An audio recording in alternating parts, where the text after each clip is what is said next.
함께 오늘 저희가 이제 좀 살펴보려고 하는 내용은 남아공 선교 역사 안에 있는 우리 하나님의 선교 이렇게 조금 제목을 좀 이렇게 거창하게 한번 좀 지어봤습니다. 하나님 선교 안에 있는 남아공 역사 안에 있는 하나님의 선교.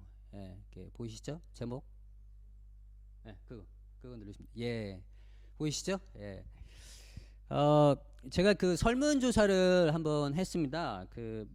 아마 아시는 분들 보셨겠지만 그 설문조사 내용이 뭐였냐면 선교지 교회 역사에 대한 이해 뭐 이렇게 제가 질문을 드렸었는데 그 남아공 이게 지금 그 설문지 결과를 제가 지금 보여드리는 겁니다. 뭐 대체로 그 3이 중간 정도에 있는 중간 정도를 하고 있는 것을 좀 볼 수 중간이고요. 그다음 5는 정말 많이 한다. 그리고 뭐 1은 잘 모른다. 뭐 이런 통계입니다. 근데 뭐 이걸 이제 대충 통계를 이제 해봤더니 대체적으로 저희 이제 44명의 우리 선교사님들이 이를 좀 이렇게 통계에 참석해 주셨는데요. 남아공 전체로 봤을 때는 선교지 교회 역사에 대한 이해가 2.9 그러니까 약 3이 안 되는 그 정도로 나와 있더라고요. 그리고 웨스턴 케이프에 계신 선교사님은 한 3 정도에 이렇게 와 있는 것을 볼 수 있고, 그리고 웨스턴 케이프 이외의 선교사님들 지역에 있는 선교사님들은 한 2.6 2.6 정도에 와 있는 것을 좀 볼 수가 있었습니다. 그러니까 한 여기 정도에 계시고 웨스턴 케이프 선교사님들은 여기 정도 이렇게 있는 것을 좀 볼 수가 있습니다. 아마도 웨스턴 케이프 선교사님들 지금 이 그 설문지에 참여하셨던 많은 선교사님들이 카모임에 참석을 좀 하셔가지고 아마 그런 게 아닌가. 뭐 제가 혼자 뭐 이렇게 추측을 좀 해봅니다. 그리고 그 다음에 이제 설문조사를 했던 내용이 뭐냐면 하나님 선교와 나의 선교는 어느 정도 일치하는가라는 질문이에요. 그래서 이 질문을 보면 하나님 선교와 나의 선교를 내가 좀 분리를 좀 해봤고 그것이 얼마나 일치하는가. 마찬가지로 전 지역에 계신 선교사님들을 보면 약 한 3.3 정도 약간 중간이 약간 좀 넘는 걸로 나오고요. 그리고 웨스턴 케이프 선교사님은 3.5들, 웨스턴 케이프에서 계신 선교사님들 한 3.5 정도, 그리고 이제 그 웨스턴 케이프 지역 이외 지역에 계신 선교사님들은 2.9, 3에 아주 가까운 퍼센티지를 볼 수 있습니다. 이걸로 봐서는 대체적으로 많은 선교사님들이 나는 한 중간 정도를 한다. 하나님 선교와 나의 선교가 일치하는 부분에 있어서 한 중간 정도 한다라고 이제 얘기를 하더라고요. 오늘 이제 강의 제가 이제 함께 나눌 제목이 그 남아공 선교 역사 안에 있는 하나님의 선교 이렇게 했습니다. 그래서 그 두 가지를 오늘 그 강의 내용처럼 좀 다루고 싶어요.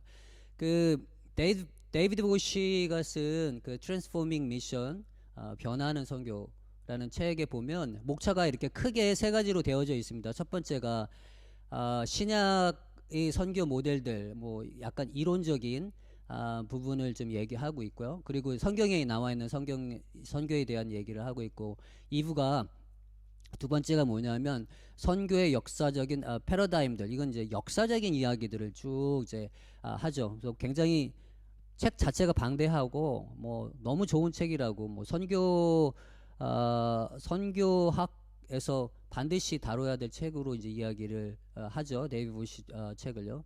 그리고 3부를 이제 적절한 선교학을 향하여 이렇게 얘기 되어져 있는데, 이게 뭐냐면 앞으로 선교학이 어떻게 발전할 것인가에 대한 전망을 나름대로 이제 보여줍니다. 그래서 이 데이비드 보시 책을 제가 이제 들고 온 이유는 데이비드 보시가 선교에 대한 이해를 가지기 위해서는 첫 번째 그 성경에서 선교를 어떻게 이야기하는가에 대한 이야기를 하고, 또 두 번째로 많이 다뤘던 게 그럼 역사 안에서 그럼 선교는 어떻게 발전되어져 왔는가를 이야기합니다.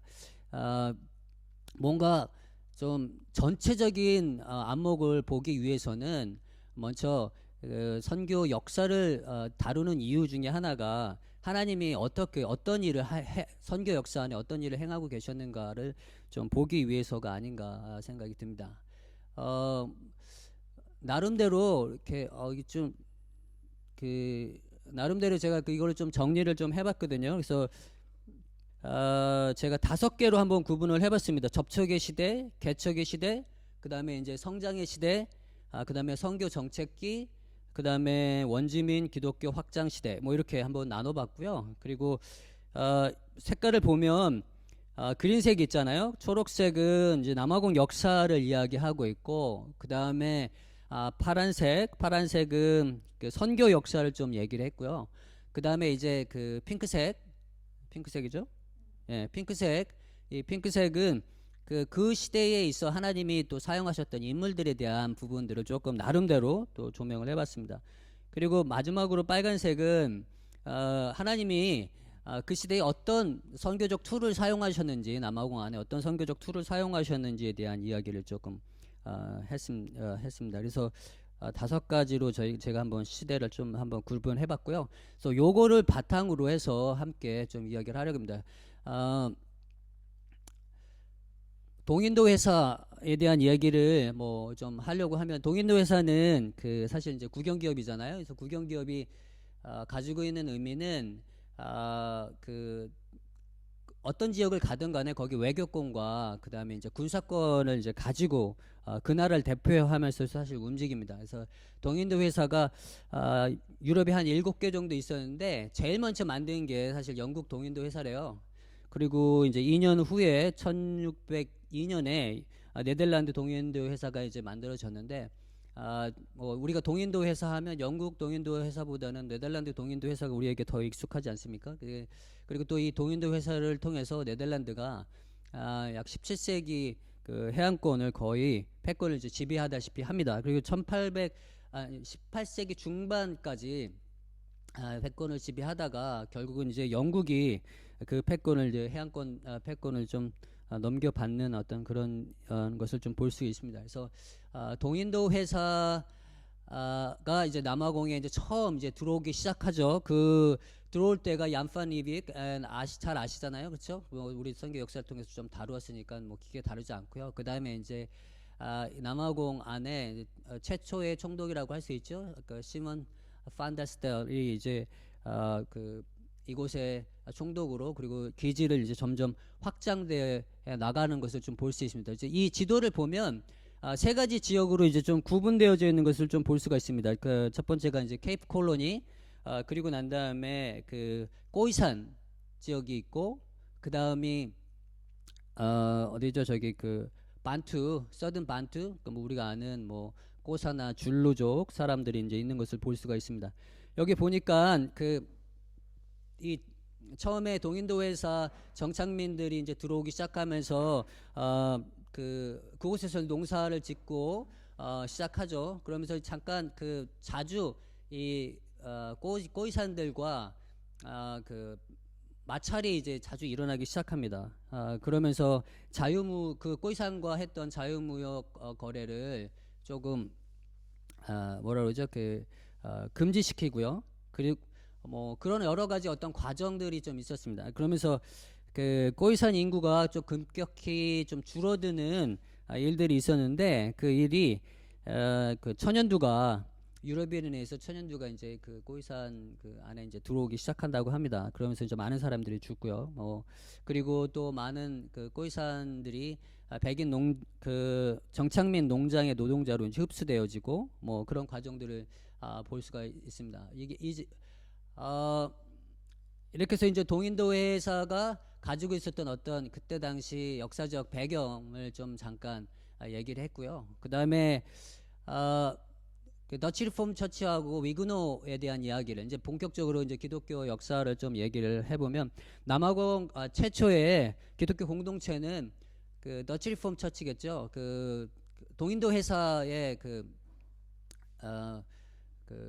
종교라고 교회라고 해야 되죠. 예, 그가 들어와서 그 처음에 이제 이곳에서 정착을 하는데, 뭐 그 부분을 좀 자세히 보면 더치 리폼 처치 처음에 그 1652년 얀판 리빅과 들어왔을 때는 우리 목회자가 없었습니다. 그 간병인이 함께 동행하면서 그 회사 직원들을 좀 케어하는 일들을 좀 했었고요. 그러다가 1655년에 그 요한 판 아켈이라는 사람이 이제 최초의 목회자로 이제 옵니다. 근데 이 요한 판 아켈이 와서 한 1년이 안 돼서 죽습니다. 그리고 난 다음에 새로운 사람을 이제 보내는데요. 그 사람도 한 6개월이 안 돼서 다시 돌아가 버려요. 그리고 그 다음에 온 후임자도 또 뭐 한 1년 안에 또 그 죽고, 이런 일들이 이제 벌어지면서 10년 동안 6명의 이제 목회자들이 갈립니다. 바뀝니다. 그것을 보았을 때 그때 당시 얼마나 그 상황이 좀 열악했는지를 좀 나타내는 게 아닌가 또 생각이 듭니다. 그 와중에 그 교회들이 이제 여러 군데 이제 생기기 시작하는데, 이제 케이프타운에 스텔란부시에, 그다음에 뭐 드라케스타인, 뭐 파리죠. 그다음에 틸버, 그다음에 말메스베리, 이렇게 교회들이 계속해서 성장해 나가는 것을 좀 볼 수가 있습니다. 그 다음에 이제 기독교인이라고 한다면 1688년에 약 한 200여 명의 위그노들이 이제 케프에 이제 도착을 하죠. 이제 위그노들은 프랑스 그 프로테스탄트죠. 프랑스 사람들. 근데 원래 전통적으로 프랑스는 이제 캐톨릭 국가였지 않습니까? 캐톨릭 국가였는데 그 안에서 이제 종교적인 어떤 그 캐톨릭과 프로테스탄트 안에 이제 어떤 그 개신교 안에 이제 싸움이 있고, 그러면서 이제 도망 나온 레퓨지들이죠. 뭐 이 위그노들에 대한 많은 이야기들이 있더라고요. 저 위그노 박물관에 가니까 위그노들의 세계에 어떻게 흩어졌는지, 그리고 위그노들이 흩어진 그 지역마다 특별히 영국 안에 산업혁명이 일어날 수 있었던 뭐 큰 이유가 위그노였다라고 이제 이야기를 하더라고요. 그리고 위그노들이 많이 갔던 곳, 네덜란드, 독일, 스위스 뭐 이런 곳에 어떤 그 경제라든지 기술들이 발전할 수 있었던, 그래서 위그너들이 굉장한 기술을 가지고 있는 상공업인이었다라는 것을 좀 이야기를 하더라고요. 그래서 남아공에 왔던 위그너들에 의해서 사실 남아공도 굉장한 큰 농업적인 비약적인 발전을 가진다고 했다고 하더라고요. 초기에 프랑스어를 사용해서 예배를 드렸는데 네덜란드 정착민 안에서 화란어를 공용어로 쓰는 것을 제안을 하면서 점점 이제 화란어를 사용하게 되고요. 학교에서 화란어를 쓰고 하다 보니까요. 그리고 이제 화란 개혁교회에 동화되어지기 시작합니다. 그래서 보통 보원인 하면 그 네덜란드 사람만을 지칭하는 건 아니고요. 그 네덜란드, 프랑스, 독일 이렇게 세 국민을 그 나라의 사람들을 이제 지칭합니다. 이 시대에 좀 있었던 몇 그 중요한 그 선교 지도자들을 조금 보면, 저는 이제 그 피에르 시몬드와 조지 스미스를 좀 얘기하고 싶습니다.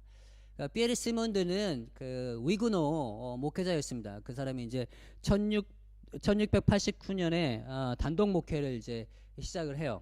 그러면서 1691년 이제 교회를 건축하는데, 지금 그 저희가 그 남강구 선교사님이랑 저희랑 이렇게 살고 있는 이 시몬디온 지역 안에 그 더치 리폼 처치 하나 있는데, 그 부근에다가 교회를 이제 개척하고 거기서 예배를 드렸다고 이제 얘기를 하더라고요. 이제 이분이 또 중요한 이유는 뭐냐면, 이분이 그 최초의 남부 아프리카 개신교 문학 작품을 남긴 사람입니다.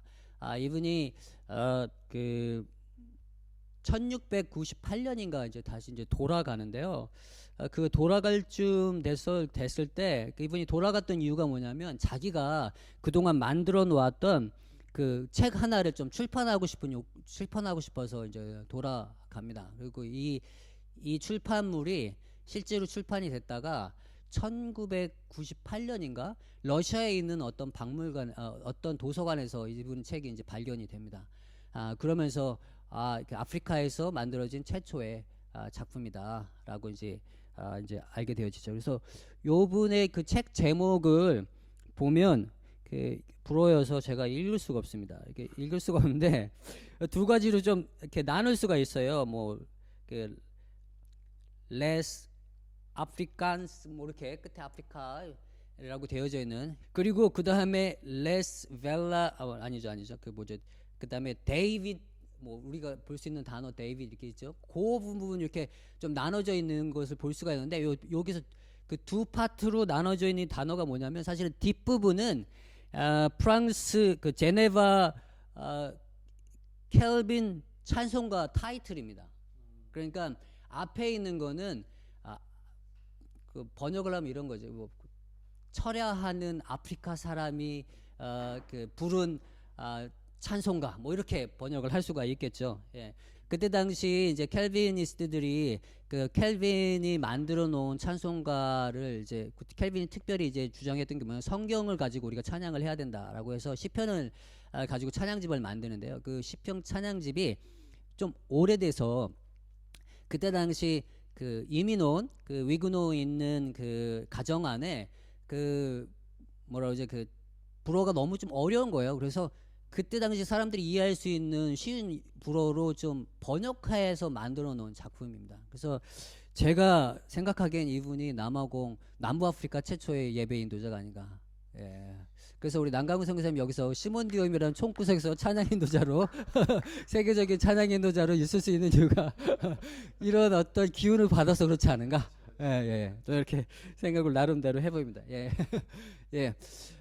그리고 그 다음으로 이제 저희가 봐야 될 사람이 그 모라비안 그 선교사죠. 그 이분이 1737년에 처음 테이블 베이에 이제 도착을 하고요. 평신도 선교사입니다. 그리고 모라비안 그 선교단에서 이제 파송이 돼서 옵니다. 그리고 9월달에 와서 이제 9월에 화란 그 동인도 회사의 허락을 받고 그 바피안스크루프라고 하는 지역 그 바피안스크루프라는 얘기는 그 바분이 사는 골짜기 뭐 이런 뜻입니다. 그래서 거기에 이제 꼬이산들이 있는 곳에 이제 선교 기지를 가서 이제 뭐 그때 당시는 선교 기지라기보다는 가서 이제 사역을 이제 시작을 하는 거죠. 함께 사람들과 먹고 자고 있으면서 이제 뭐 농사하는 법도 좀 가르치고 뭐 했어요. 그러면서 그 선교 활동을 통해서 다섯 명의 이제 신자들이 이렇게 나타나는데요. 그 신자들을 이제 세례를 주고 싶은 마음이 있었습니다. 그래서 그 진덴도르프 백작한테 이제 그 편지를 보냅니다.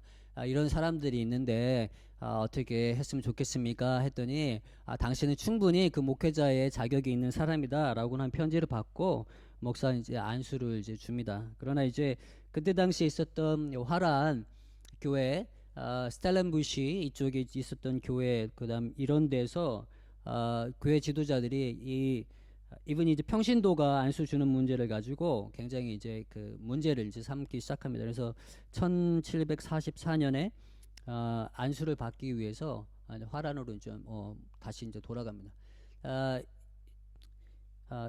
이분이 이제 저희가 아는 최초의 남아공 그 개신교 선교사입니다.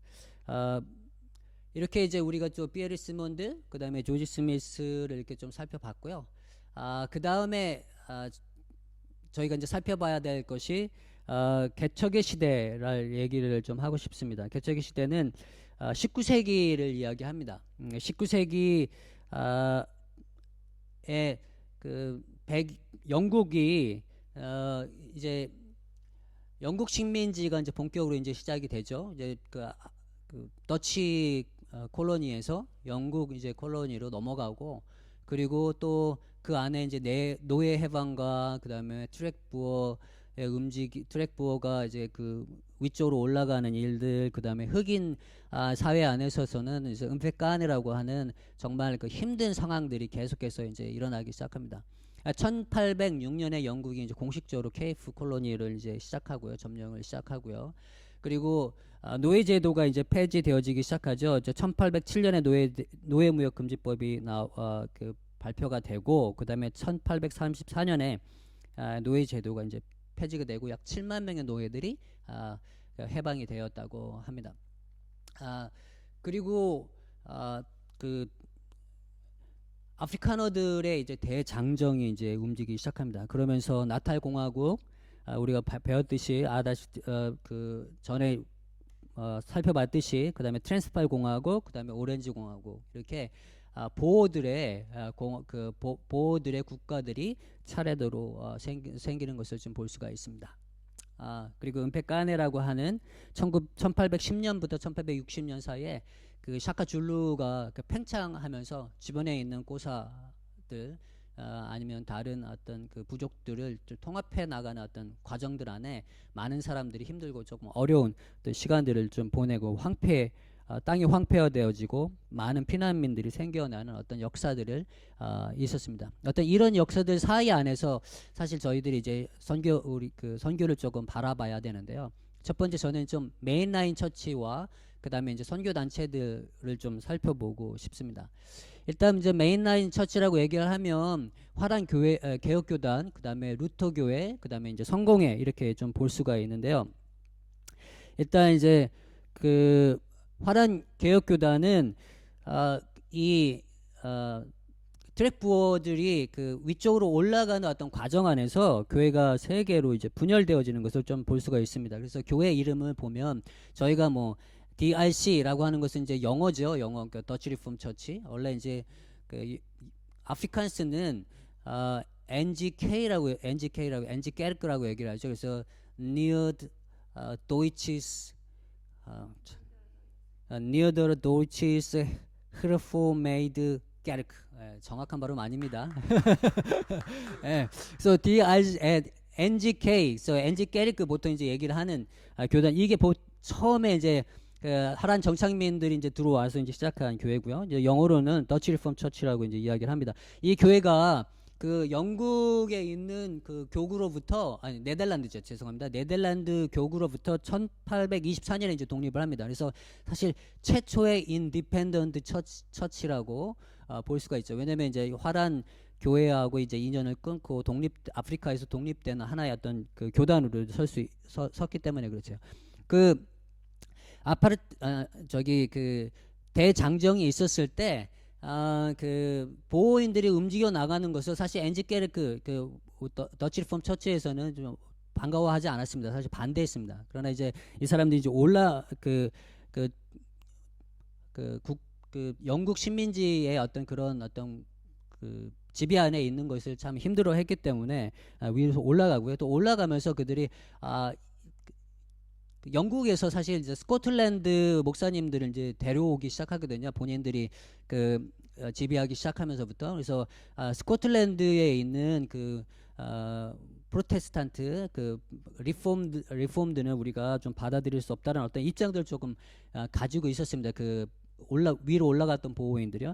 그래서 그분들이 이제 만들었던 교단이 그 NHK라는 이제 교단입니다. 이게 참 재밌는 게 제가 이거를 그 구글 번역기로 돌려봤더니 NGK나 NHK나 둘 다 똑같이 더치 리폼 처치더라고요. 둘 다 똑같이 더치 리폼 처치라는 어떤 뭐 의미를 가지고 그래서 물어봤어요. 이게 도대체 뭐가 차이가 있는지 아프리칸 쓰는 사람들 물어봤더니 그분들도 잘 모르더라고요.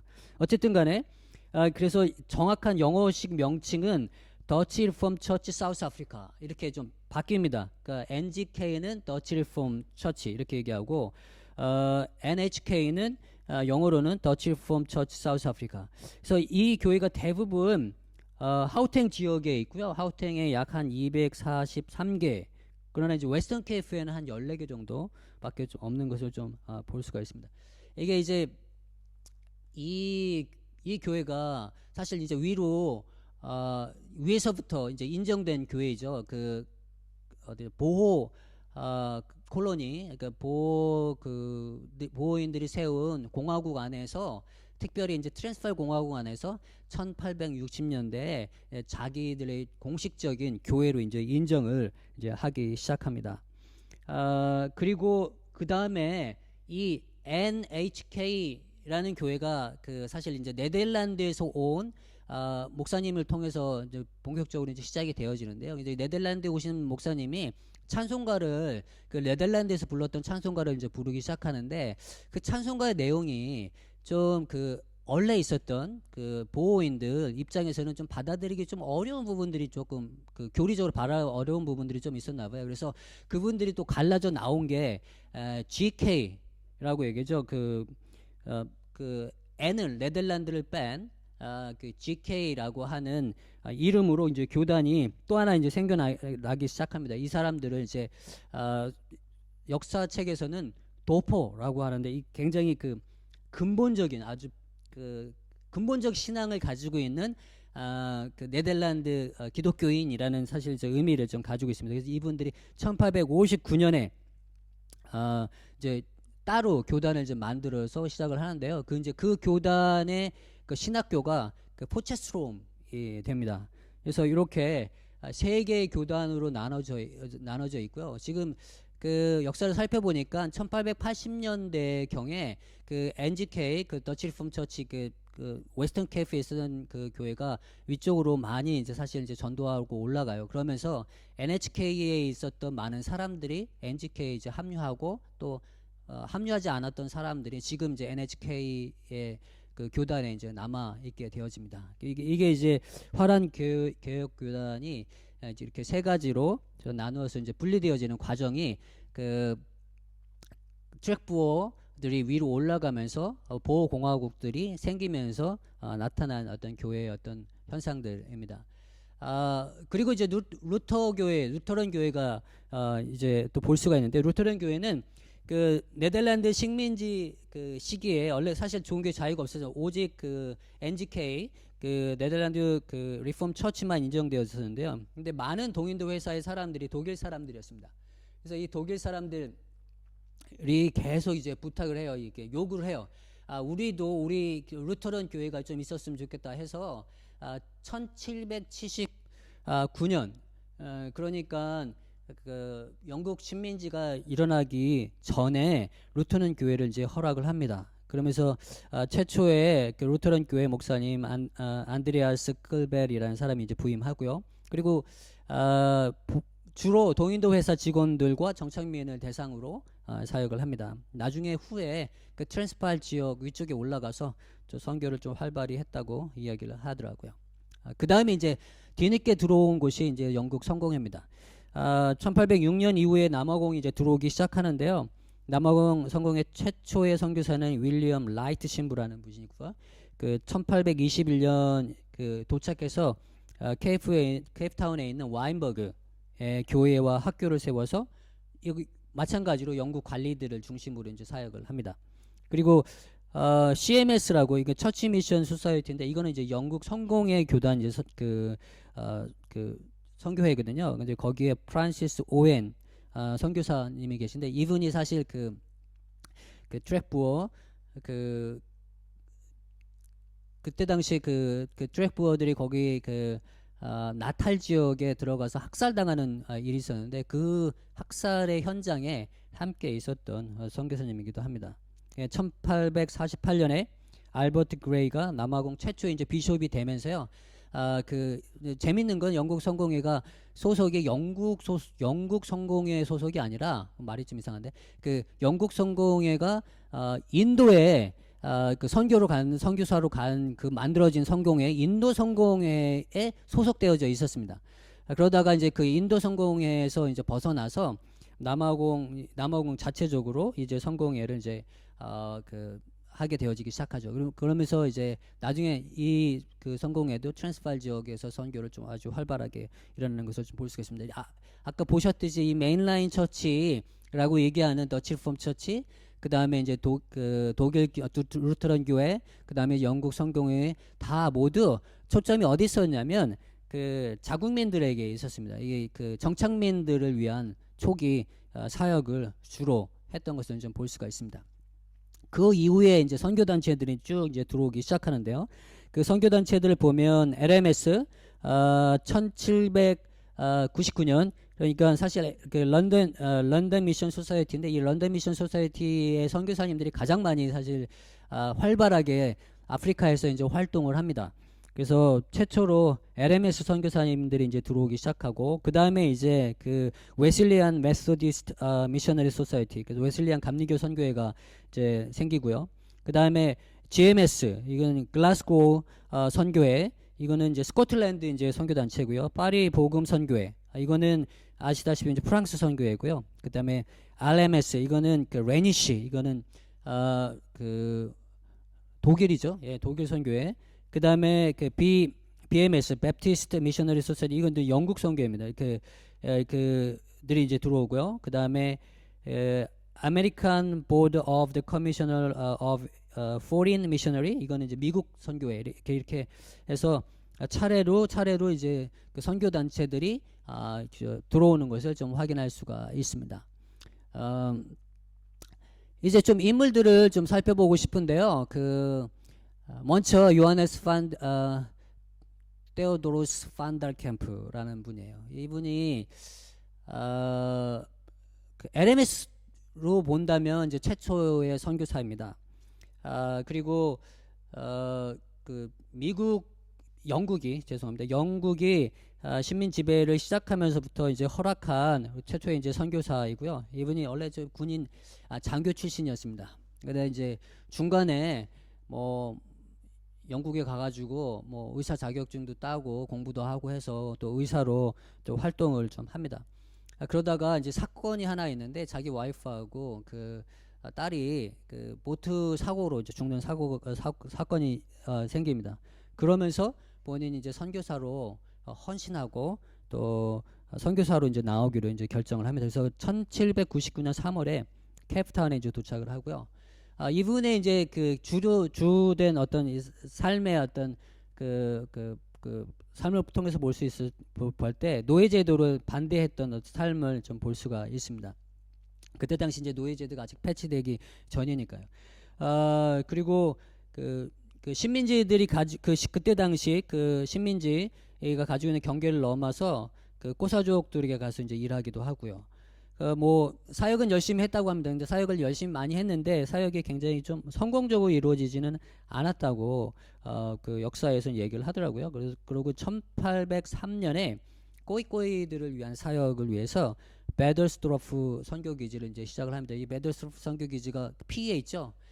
제가 그 지역을 예전에 한번 가봤었는데 정말 너무 이렇게까지 보존이 안 돼 있나라고 할 정도로 굉장히 조금 보존이 안 돼 있었던 지역입니다. 이제 거기에 가면 그 리빙스톤 코티지라고가 있어요. 그래서 조그만한 교회처럼 생긴 그 곳이 하나 있는데 거기서 리빙스톤이 잠깐 뭐 휴식을 취하고 뭐 쉬고 갔던 곳이다라고 해서 한번 찾아가 본 적이 있습니다. 근데 이분이 굉장히 좀 언어에 의사가 많이 많았다고 해요. 그래서 꼬샤오하고 꼬이꼬이 공부의 어떤 선구자라고 이제 얘기를 하더라고요. 재밌는 거는 이분이 1806년에 14살 그 말라가시 노예 소녀 사라 안센과 결혼을 합니다. 그러면서 이제 그 아이의 자녀가 4명을 이제 출산을 하는데요. 이게 이제 그때 당시 그 지역에 있었던 사람들에게 있어서 아주 그 비난거리. 아니 어떻게 이분 나이가 그때 60이었는데 60살이 14살 그 아이와 그 결혼을 할까? 이게 이제 굉장히 이제 큰 이슈가 떠올랐습니다. 그러나 이제 여러 가지 정황상 아까 이제 말씀드렸듯이 이분이 이제 노예제도를 반대했다 그랬잖아요. 그래서 본인이 할 수 있는 상황에서 노예를 이제 풀어주는 어떤 일을 좀 하고 싶었던 게 아닌가 그렇게 이제 추측을 하고 있습니다.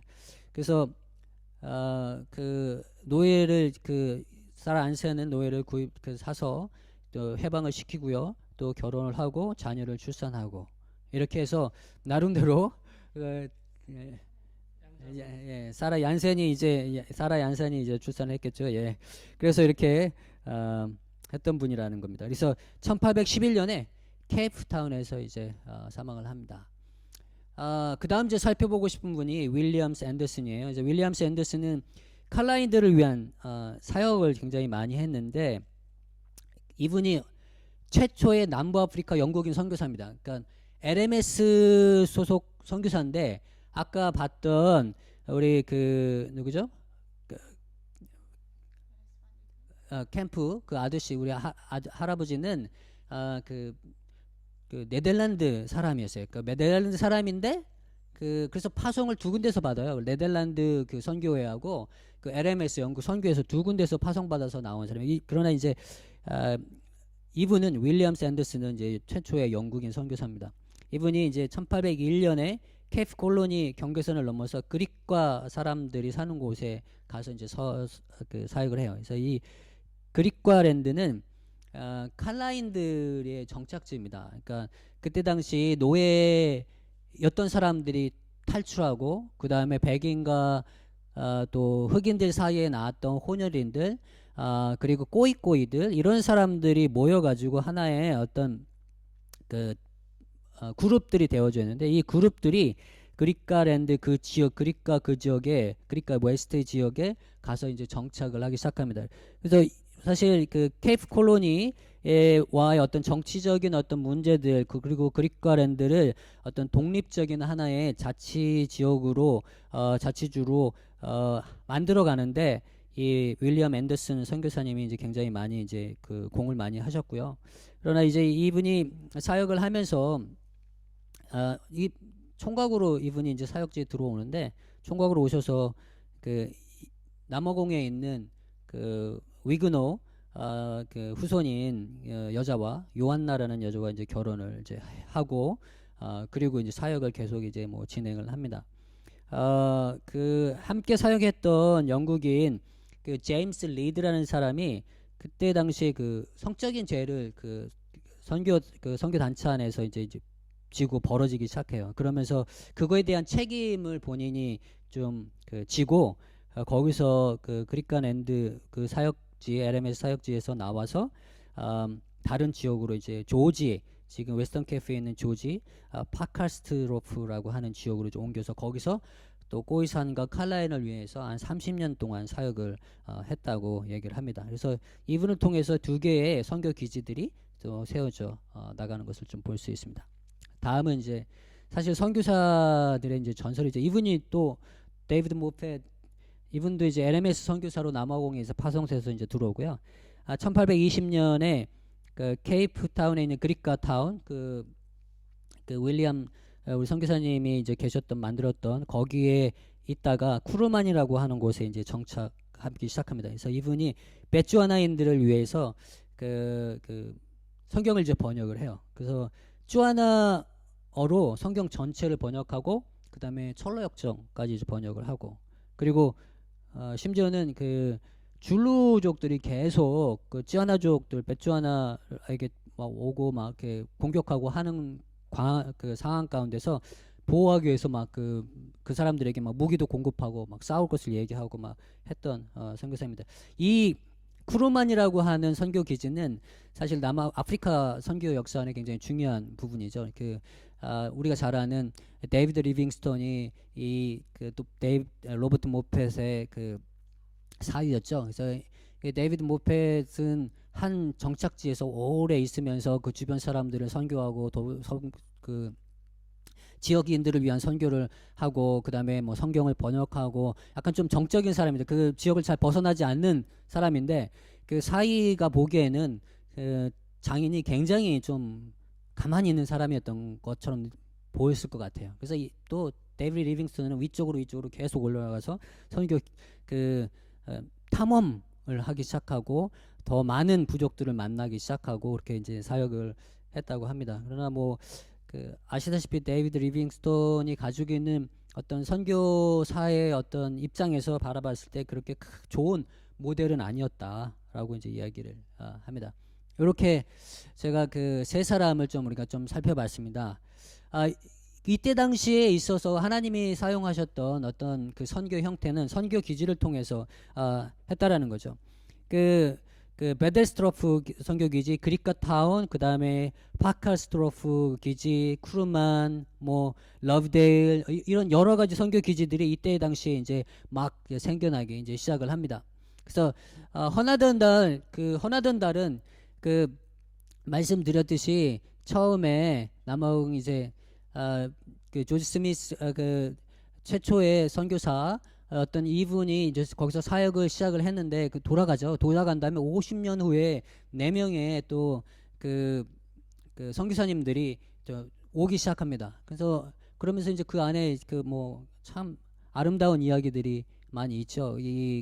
그 조지 스미스가 남겨놓은 성경책 그리고 거기서 그 조지 스미스를 통해서 세례받았던 할머니 이야기 뭐 이런 이야기들이 거기에 이제 많이 나타납니다. 1792년에 3명의 모라비안 우리 선교사님들이 이제 다시 들어오기 시작하고요. 아까 말씀드렸던 그 조지 스미스에게 세례받았던 막달리아나라는 여자가 그 조지 스미스 성경책을 이제 보여주면서 그 모라비안 선교사님들을 이제 환영하고 만나는 뭐 과정들. 그러면서 그곳에서 본격적으로 선교 기지들이 이제 세워지기 시작하고 그 1808년에 꼬이꼬이 법에 의해서 일정한 거주가 없는 꼬이들은 농장 노동자로 들어가야만 하는 어떤 그런 상황이었어요. 그래서 사람들이 거기 농장 노동자로 들어가지 않더라도 어떤 일정한 거주 지역이 있어야만 하는 그런 사람들이 어디로 갔냐면 그 지금 있는 이 허나던 달이라고 하는 선교기지에 많은 사람들이 이제 들어가기 시작했다라는 거죠. 그때 당시 케이프 식민지에서 케이프타운을 제외하고는 가장 큰 정착촌이기도 했다고 합니다. 1838년 그 남아공 최초의 교사대학, 약국, 공공, 뭐 도서를 대여해 준 도서관들 이런 것들이 좀 있었고요. 1860년 이후에 산업화 공장이 생기기 전까지는 아프리카에서 남아공 남부에서 가장 좋은 칼을 만드는 수공품을 이제 생산해는 곳이었다고 합니다. 1920년 우리가 그 아파르테이트 때 이제 배웠던 것처럼 이제 그 농장에서 일한 칼라들의 고등 교육이 필요 없다는 법 때문에 그때 당시 있었던 대학들이 좀 폐지되어지는 일들이 있었습니다. 두 번째 선교기지 좀 살펴보고 싶은 곳이 러브데일이라는 곳입니다. 아프리카 남부권에서 그 흑인 그 기독교 교사를 양성하는 곳이죠. 이곳은 그 1820년에 GMS라고 그 어디죠? 저쪽에 글라스고 미셔너리 소사이티 스코틀랜드 선교사님들이 세운 곳이죠. 존 로스와 존 벤이라는 사람이 위해서 기지가 이제 만들어지기 시작하고요.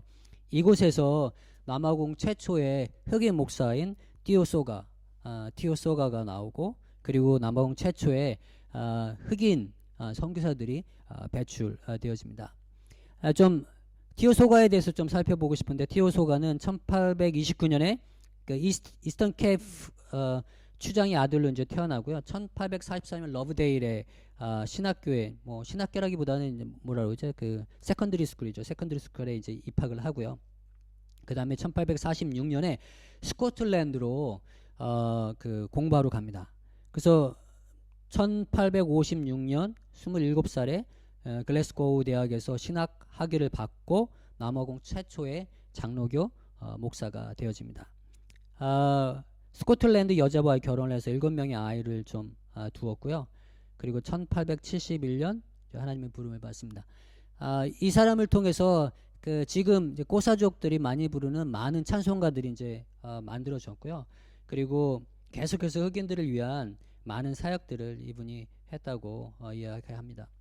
최초의 남아공 파송 선교사들을 좀 보면 4명이 있습니다. 꼬이, 음구나나, 와우초페, 은틸뜰리라는 어떤 이 사람들이 있는데 이 사람들이 사실 러브데일이 지금의 그 더반인가 이게 더반이 아니라 어디죠? 저기 그 이스트 런던 그 부분인 것 같은데 한번 확인을 조금 해보셔야 될 것 같은데요. 예, 제가 처음에는 더반인 줄 알았더니 나중에 이제 이분 여기가 이스트 런던 지역인 걸로 제가 좀 확인을 했습니다. 어쨌든 이제 4명의 그 흑인 최초의 선교사들이 이제 나타나고 또 훈련받고 러브데일에서 그래서 파송되어지는 일들이 있는데 그게 리빙스턴이 죽은 후에 그 말라이 그 호수 근처에 그 리빙스토니아라고 하는 그 선교지가 있습니다. 거기에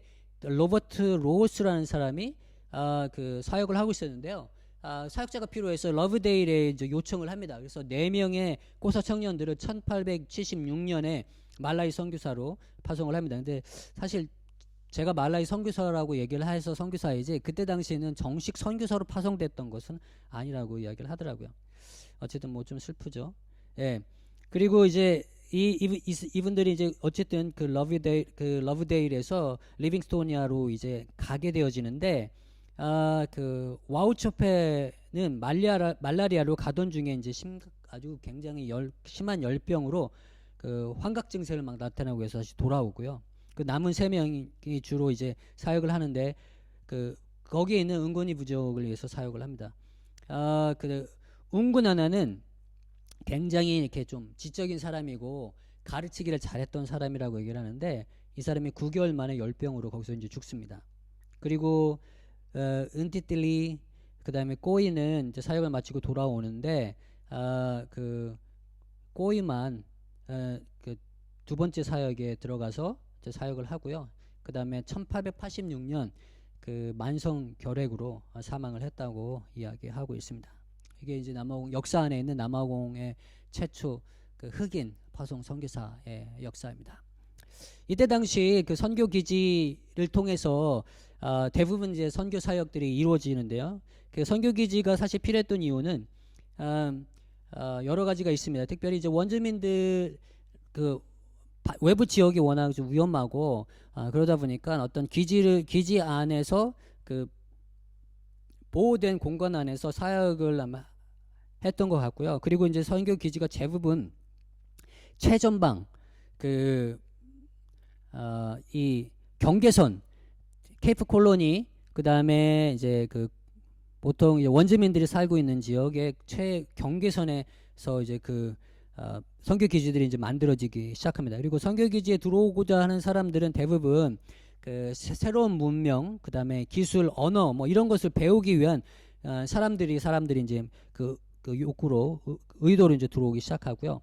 그리고 또 한편으로는 이제 선교 기지와 원주민과의 또 관계, 이 중간에 끼어 있는 관계 안에서 상당히 많이 힘들었다고 하더라고요. 그래서 시민정부는 원주민들을 보호하고 또 그 원주민들과 함께 뭐 농업이라든지 여러 그 일들을 하고 수공품들을 만들어내고 하다 보니까 또 그 식민지 정착민들이 그 경제권을 좀 뺏어가는 어떤 일들이 있어서 또 시민정부 안에서는 좀 그 안 좋아하는 또 문제들도 또 있고, 또 한편으로는 원주민들 안에 이 선교기지 부자들 그리고 또 잘 사는 그 사람들, 그래서 약간 좀 타겟이 되어지는 어떤 그런 형태들이 또 있었다고 합니다. 그래서 이 선교기지 형태를 가만히 보면 다 아시다시피 가운데는 항상 이제 교회를 세우고요. 그 다음에 양옆으로 기술학교, 그 다음에 클리닉, 지금 얘기하면 병원이죠.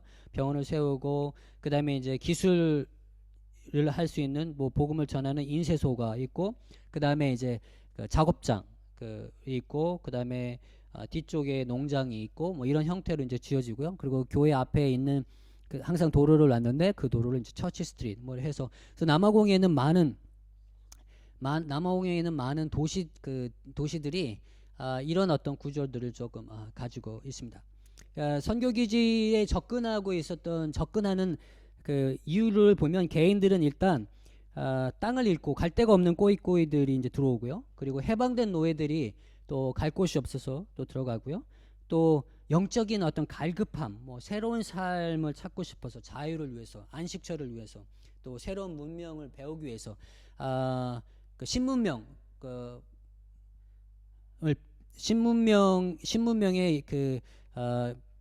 이기를 좀 얻고 싶어서 이렇게 해서 들어갔던 개인들이 있고, 또 집단들이 있습니다.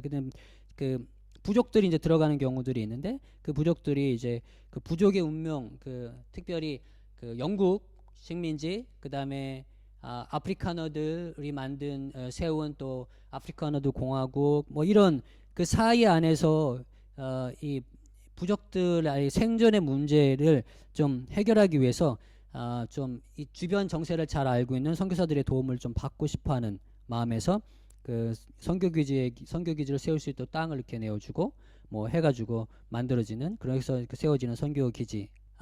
이 선교기지를 통해서 선교가 이루어지면서 함께 이루어졌던 게 뭐냐면 그 교육을 통한 선교입니다. 그래서 미션 스쿨이 이제 그때 당시 선교사들이 사용했던 선교를 위한 툴이죠.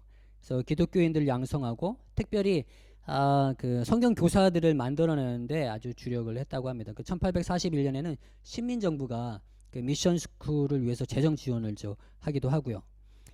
그리고 대부분 이제 뭐 고전적인 과목을 배우고, 그다음 산업 기술을 배우고 훈련받고 뭐 하는 일들을 좀 했다고 합니다. 그때 당시 이제 대표적인 미션 스쿨이 러브데일과 존 네브룸이라고 하는 미션 스쿨입니다. 이 미션 스쿨을 통해서 많은 아프리카 지도자들이 사실 이제 나왔고요. 보츠와나 초대 대통령인 세리차 캄마, 그다음에 타보 은베키 뭐 이런 사람들이 다 그 미션 스쿨에서 교육을 받았던 사람들이라고 합니다. 이게 이제 선교 기지를 통한 선교. 그때 당시 이제 하나님이 사용하셨던 선교의 형태입니다.